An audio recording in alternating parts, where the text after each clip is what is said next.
গাজাবাসীর প্রয়োজন এমন একটা জাইশ, এমন একটা ফোর্স যেটা বাহির থেকে গিয়ে বাইতুল মুকাদ্দাসকে উদ্ধার করবে ইনশাআল্লাহ। আর আপনারা ভবিষ্যৎবাণী শুনে রাখবেন ইনশাআল্লাহু আযজা ওয়া জাল, আল্লাহ রাব্বুল আলামিনের এই বান্দাদের মধ্যেই এমন একটা জাইশ, এমন একটা দল আল্লাহ পাক সৃষ্টি করে দিবেন ইনশাআল্লাহ। যেই দল, যেই জাইশকে পৃথিবীর কোন সেনাবাহিনী থামাতে পারবে না ইনশাআল্লাহ। শেষ পর্যন্ত তারা বাইতুল মুকাদ্দাস মুক্ত করেই ছাড়বে ইনশাআল্লাহ। শুধু সময়ের অপেক্ষা। ইসরায়েল একা শক্তিশালী হয় নাই, সুদীর্ঘ সময় পর্যন্ত ব্রিটেন তাকে সহযোগিতা করেছে। তারাই একত্রে হাত মিলিয়ে অটোম্যানদেরকে উৎখাত করেছিল। এর পরবর্তীতে পুরো পশ্চিমা বিশ্ব তাকে সহযোগিতা করেছে, আজও করে যাচ্ছে। আমরা ইসরায়েলের ব্যাপারে সোচ্চার, কিন্তু তার বন্ধুদেরকে আমরাও যদি বন্ধুরূপে গ্রহণ করি তাহলে এটা হবে একটা দ্বিচারিতা, একটা মুনাফিকি আচরণ। আজকে ইসরায়েল টিকে আছে আমেরিকার উপরে। আমরা সুস্পষ্ট বলতে চাই, এই সাপের মাথা ইসরায়েল নয়, এই সাপের মাথা, মূল মাথা হচ্ছে আমেরিকা।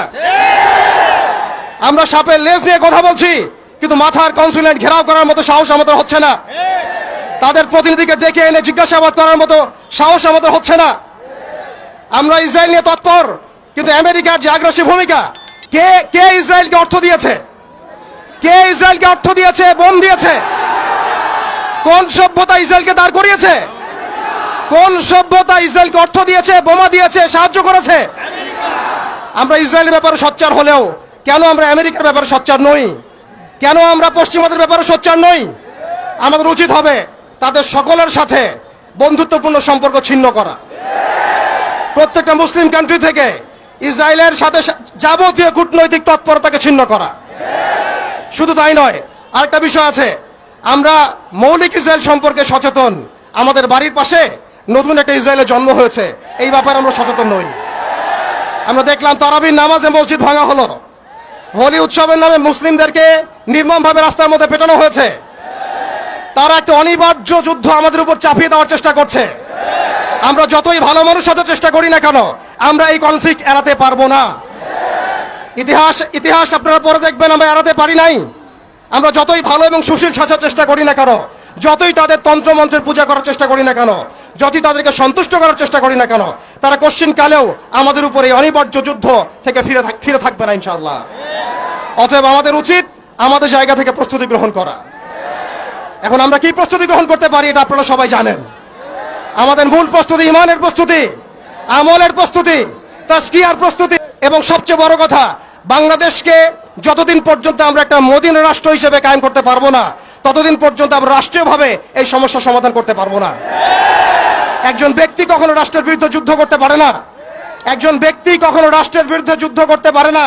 কিন্তু বাংলাদেশ যদি একটা ইসলামী রাষ্ট্র হয়, পরিপূর্ণ ইসলামী রাষ্ট্র ব্যবস্থার দিকে আমরা যেতে পারি, ইনশাআল্লাহ আমরা আন্তর্জাতিক মহলে চাপ সৃষ্টি করতে পারবো। শুধু তাই নয়, আমাদের IMF এর বিপক্ষে আমাদের ইকোনমিক সিস্টেম দাঁড় করাতে হবে।